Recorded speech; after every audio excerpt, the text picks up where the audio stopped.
Happy birthday! Happy birthday! Wow, thanks you guys. Here, we got you a present. You got me something? It's a fern!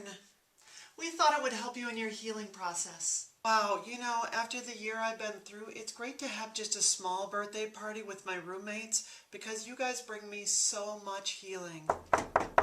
Oh, I'll get the door. Hello, can I help you? Hi, I'm here for the birthday party. Oh, sorry, it's a closed party. It's just for the people who live here. I do live here. I live down the hall. No, we mean like people who live in this apartment. Then you're a NERB. A what? You know, a NERB. A neighbor exclusionary radical birthdayist? No, we're not trying to exclude you. We just wanted a small party because our friend needs to heal. You're rejecting my identity as a neighbor. I'm going to protest. I'm going to bring this party down. Hey guys, it's Raya. So today we're talking about women's events that exclude trans women. I mostly have in mind the now defunct Michigan Women's Music Festival, better known as Michfest. Michfest was started in 1976 and it quickly became the central hub of lesbian culture in the U.S. 2 years ago, its founder Lisa Vogel announced that 2015 would be the last, so last summer was the first in 40 years without a Michfest. Now the controversy came because the festival did not allow trans women to attend. In 1991, everything came to a head when a trans woman named Nancy Burkholder was asked to leave the land. Now a lot has happened since then, and Lisa herself has publicly apologized for the incident, and I'll put a link to that in the doobly-doo. Now after that, if a trans woman came to the festival, she would not be asked to leave. So the Michfest intention looked a little more like this.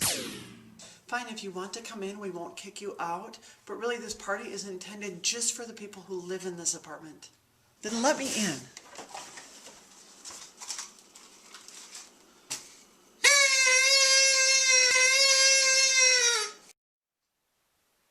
Today, I want to talk about my own history with Michfest and 3 different perspectives I have had at different times over the last few years. My first perspective comes from before I even realized I was trans. The year before I transitioned, a friend sent me a link about the controversy, and I thought, I'm glad I'm not part of one of those groups. I guess that's what you get when you have 2 marginalized groups who both feel that the other is the oppressor. Wow, that's a tough issue. And then I transitioned, and I found a second perspective. I really wanted to go to Michfest. Part of it was that women's spaces just feel very affirming, and part of it was that I'm an immigrant to womanhood, and I'm trying hard to lose the male energy I brought over from the oppressive fatherland. I don't want to think like a man anymore. I want to think like a woman. And part of it was, who wouldn't want to sleep in a big puddle of water for a week? And so I thought, okay, just like a birthday party, it's their right to exclude whoever they want, but it's also the right of others to boycott. If the Indigo Girls take a stand against you, maybe there's a problem. And I thought, would it be different if it was a different minority? What if it was only disabled women who couldn't come, or only Pakistani women who couldn't come, or only women who make dorky YouTube videos who couldn't come? And I also thought, I understand excluding trans women for the purposes of talking about biological female concerns, but you can't tell me that a week-long music festival is really just about health care concerns for your cervix. Come on. So when the festival ended, I thought it's too bad that they would rather have the festival die than become accepting. I wasn't rejoicing at its demise, but I did feel like justice had been served. And then I came to my third perspective. I started having conversations with women who had gone. One night I was camping with a group of lesbians, and as we sat around the campfire, one of the women started weeping over Michfest. She was angry and disappointed and heartbroken. And honestly, I've never seen anyone get this emotional about a music festival before. And suddenly it became clear to me that there was something different, something magical about Michfest. And so I started to ask other women who had gone. And the stories were all the same. They were absolutely transformed by it. It wasn't just a positive influence in their lives, it was the start of an all-consuming paradigm shift. It wasn't just a place to go, but there was this holy reverence for it as the land, and something about ferns. Apparently the land is covered in ferns. It's a place of healing and restoration and recovery, away from the ubiquity of male oppression. And I started to understand how deeply wounded and scarred women had been by men, and why I, as someone who had emigrated out of manhood, would be viewed with suspicion as an outsider. I wanted to go to Michfest so that I could understand what it means to be a woman. And ironically, the closer I get to it, the more I understand why some women think I really don't belong there. And now I mourn for Michfest too. One thing I learned about Michfest is how deeply spiritual it was to be on the land for that week. And I can't help but to think about the resonances with my own spiritual history. There's a passage from the Hebrew Bible which is revered in both Jewish and Christian traditions alike, from Ezekiel 37. The context was that Babylonian invaders had attacked, defeated, and removed the Israelites from their land. Just like Michfest, they had a holy reverence for their land, and they also referred to it simply as the land. This passage addresses what you do when the attackers have won and your hopes have been crushed. Now, in Hebrew tradition, God has no sex, but is generally gendered male. But in order to draw out the deep resonances with Michfest, I'm going to read it with she pronouns for God.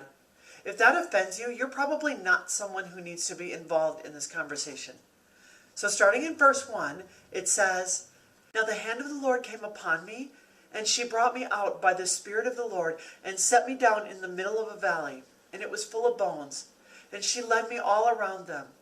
There were very many lying in the valley, and they were very dry. And she said to me, Mortal, can these bones live? And I answered, O Lord God, you know. And then she said to me, Prophesy to these bones, and say to them, O dry bones, hear the word of the Lord. Thus said the Lord God to these bones, I will cause breath to enter you, and you shall live.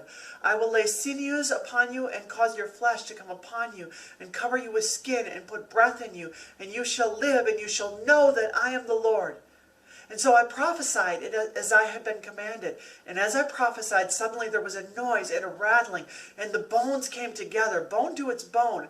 And I looked, and there were sinews on them, and flesh had come upon them, and skin had covered them. And then she said to me, Prophesy to the breath, prophesy, mortal, and say to the breath, Thus says the Lord God, Come from the four winds, O breath, and breathe upon these slain, that they may live. And I prophesied as she commanded me, and breath came into them, and they lived, and they stood on their feet, a vast multitude. And then she said to me, Mortal, these bones are the whole house of Israel, or we might say, these are the whole community at Michfest. And they say, Our bones are dried up, and our hope is lost, and we are cut off completely. Therefore prophesy and say to them, Thus says the Lord God, I'm going to open your graves and bring you up from your graves, O my people, and I will bring you back to the land. And you shall know that I am the Lord when I open your graves and bring you up from your graves, O my people, and I will put my spirit within you, and you shall live, and I will place you on your own soil, and I might add, back among the ferns. And then you will know that I, the Lord, have spoken and will act." Wow, that passage gives me chills. I honestly believe this is what's going on right now. Now, I had the idea for this video 3 weeks ago, but 3 weeks ago, this would have been a very different video. At that time, I didn't realize that Lisa Vogel had apologized for the Nancy Burkholder incident, and I didn't realize that Michfest had allowed trans women to stay on the land. And then last week, I found out that the restoration of the land is not just wishful thinking. There's actually a movement of women who are raising money to buy the land. And it won't be just for use once a year, but it will be a place for women and girls to find healing all year long. They're currently seeking to raise $360,000. Now let me be crystal clear about this. As a trans woman, I support this. I made a donation as soon as I heard about it. According to an FAQ, they're open to hosting events that include trans women. But you know what? This is not about my group. This is about women in general, and it's about the land. So I strongly encourage you to help. If you want to donate, go to WWLC.org/donate, which stands for We Want the Land Coalition. Especially if you're a trans woman, I want to encourage you to make a donation and show your support. That said, when Michfest does come back, as it almost certainly will after the land is purchased, please consider those of us who are immigrants to womanhood. I have worked hard doing my best to lose my male accent, so to speak, my male way of thinking and approaching the world. My prayer is that somehow there would be a way for foreigners like me to be accepted at Michfest while still fulfilling the spirit of the Michfest intention. I gave up male privilege to become a woman sociologically. I experienced misogyny too. For instance, just a few days ago, I delivered pizza to a drunk man in a motel who sexually harassed me. Now, I'm not saying my problems are exactly the same, but a lot of them are. Just mostly, I don't want to be left out of the most important and magical festival in the whole world. But even if I never get to experience the ferns for myself, I fully support this. That's all I have to say for today. Thank you for listening. I love you guys. I will see you next time. Bye.